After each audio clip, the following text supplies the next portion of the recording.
কপিলের বোনের বাসায় ইফতার দিব আজকে, তার জন্য এই যে কিছু সমোসা বাজবো। তার জন্য দেখেন এই যে 1 পিস 2 3 5 7 9 11 13 15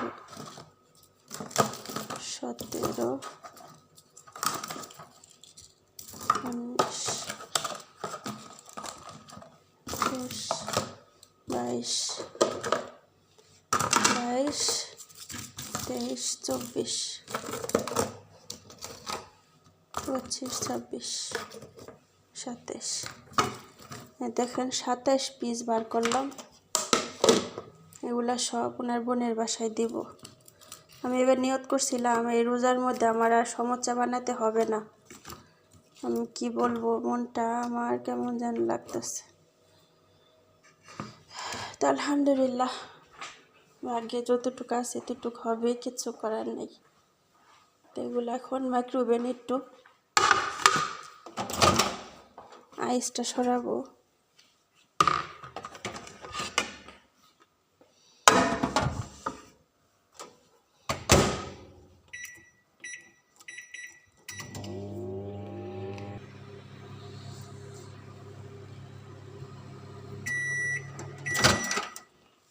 হয়ে গেল, এখন বাজি।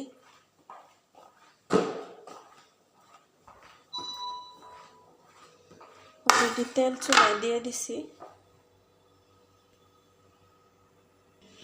আর এইদিকে যেগুলো বাছতে হইব,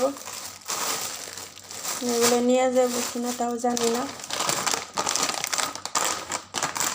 এগুলো সব বাছতে হইব। ভাজা শুরু করব। তেলটা ভালো করে গরম হয়নি।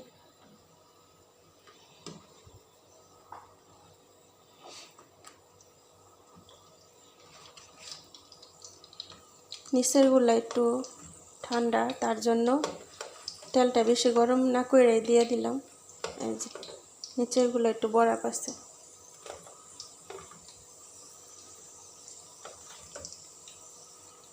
বেশি আবার গরম তেলের মধ্যে দিলে কি হইব, তেল আবার ছিটটা উঠবো, তার জন্য এইভাবে দিয়ে দিলাম।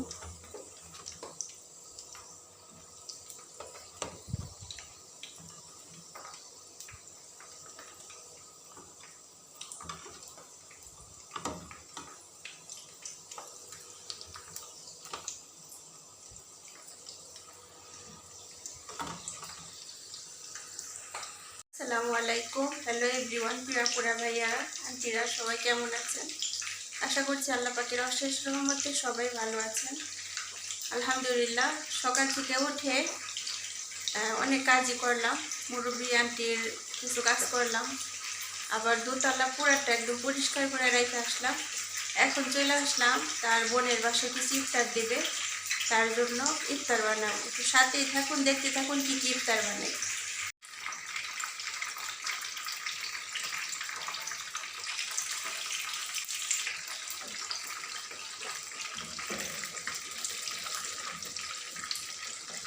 ঠান্ডা এই অবস্থা, বরফ আছে, তার জন্য এমন শব্দ হইতেছে।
এইভাবে সবগুলা ভেজে নিব।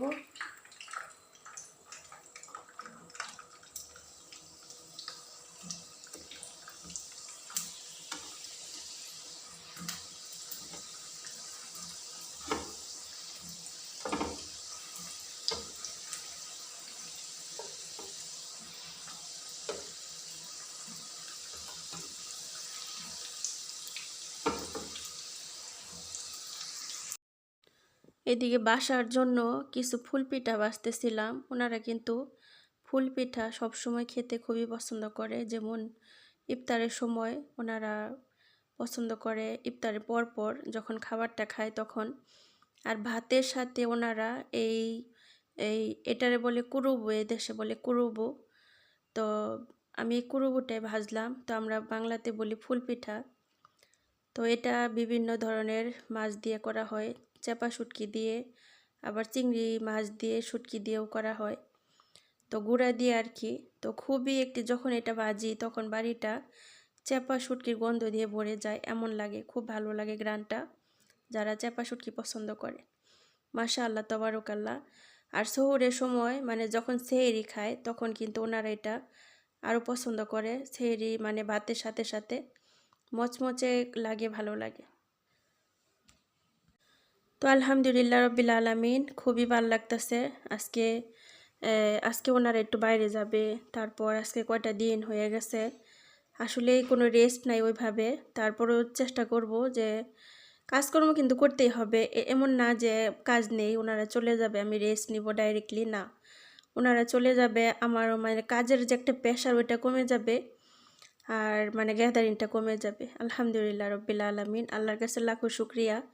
মানে আমি কল্পনাও করতে পারি নাই যে আজকে একটু এভাবে সময়টা কাটবে। তারপর টুকিটাকি কাজ করতেছি, আর 3টা থেকে শুরু হয় রান্নাবান্নার একটা চাপ, মানে কি বলবো, একদম 6টা পর্যন্ত এক হাতে মানে কাটাকাটি রান্নাবান্না। আসতে রাবে অনেকটাই কাজে আমাকে হেল্প করে, বাট সব কাজে না, একটু পরপর মুরব্বি আন্টি ডাকে যেতে হয়, এটা লাগবে ওইটা লাগবে। তো আলহামদুলিল্লাহ, আল্লাহর কাছে লাখ লাখ শুক্রিয়া, আল্লাহর কাছে আলহামদুলিল্লাহ। তো পিঠাগুলা দেখেন, এগুলো হচ্ছে পয়সা পিঠা। আর এইখানে 3 পদের পিঠা ভাজলাম, সবগুলা পিঠাই ভেজে একদম করে দিলাম। অর্ধেকগুলো দিয়ে দিব ওনার মেয়ের বাসায়, মুরব্বি আন্টির আর স্যারের বোনের বাসায়, আর কিছুটা রেখে দিব বাড়ির জন্য। বাড়িতে প্রায় ভাজতে হয়, বাট সময় হয় না ওইভাবে। আর এটা যে একটা গন্ধ হয়, এই গ্রানটা সবাই সইতে পারে না, তার জন্য সামটাইম বাজতে হয়, যখন কেউ তেমন একটা বাসায় কেউ না থাকে, কিংবা ওনারা বাহিরে চলে যায়, ওই একটা টাইমে এটা ভাজার পর বাড়িতে সুগেরান দিতে হয়, যেমন জামরা আছে ওটা দিয়ে, গ্রান জাতি কিছু আছে, দক্ষুণ আছে, ওগুলো দিতে হয় যেন বাড়িটা গ্রান হয়ে যায়। সুবহানাল্লাহ। তো নর্মালি আমরা বাংলাদেশে যে পিঠা ভাজি, এটার মধ্যে আমরা চিনি দিয়ে দেই, কিংবা গুড়ের শিরা দেই, আর এখানে কিন্তু তা না, এটা এইভাবেই কন্টেনারে ভরে রাখি, পরে ওনারা খায়। তো মাশাআল্লাহ তাবারাকাল্লাহ, এরকম কিন্তু আরবিয়ানরা পছন্দ করে অনেক পিঠাগুলা। আলহামদুলিল্লাহি রব্বিল আলামিন, মাশাআল্লাহ তাবারাকাল্লাহ। পাকোড়া বানায় দিলাম, এগুলা ওনার বোনের বাসার জন্য সবগুলো দিতে হবে। তো আলহামদুলিল্লাহ ভাজা শেষ, ওনারা রেডি হওয়ার আগে ভাজা শেষ করে ফেলাইছি। আর এদিকে যে সমোসাগুলো ভাজা নিচ্ছি, দেখাইলাম আপনাদেরকে। আর এখন পিঠাগুলা প্যাকেট করে দিয়ে দিতে হইব, অনেকগুলা পিঠা, এই দেখেন 3 পদের পিঠা। আসলে ভিতরে যে পিঠাগুলো আছে এগুলা ঢাইকা গেছে।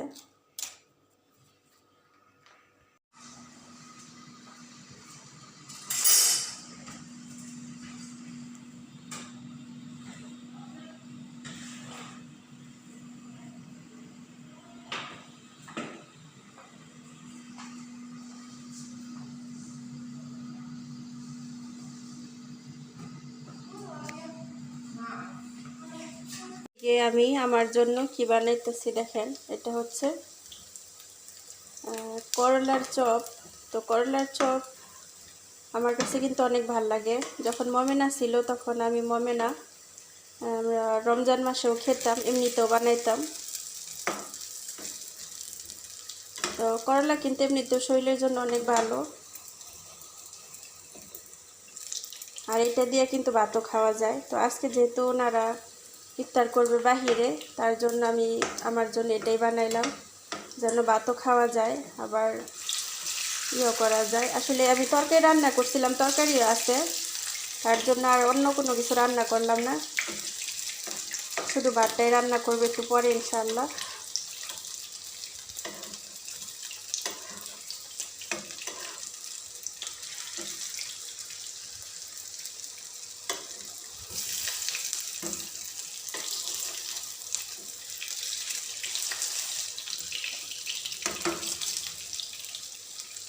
এই যে দেখুন,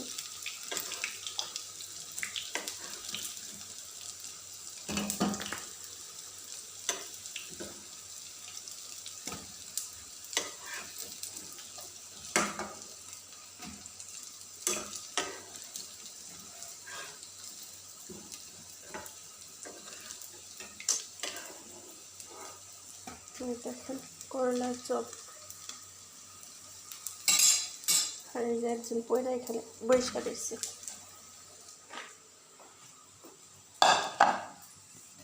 কে কে পছন্দ করেন করলার চপ অবশ্যই জানাবেন। এই যে দেখেন, বিশ্বাস করবেন না বলে করলা ডাইরেক্টলি দেখাইতেছে। এই যে করলা, এই যে করলা, করলা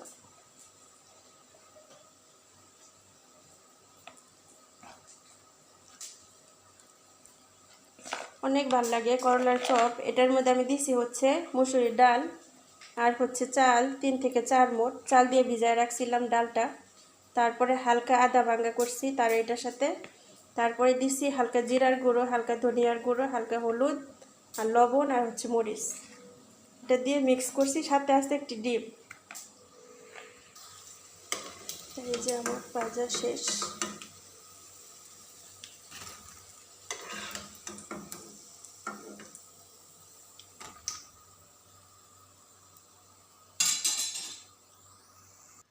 এই যে আমার করলার পাকোড়া বানায় ফেলাইলাম, মাশাআল্লাহ তাবারাকাল্লাহ।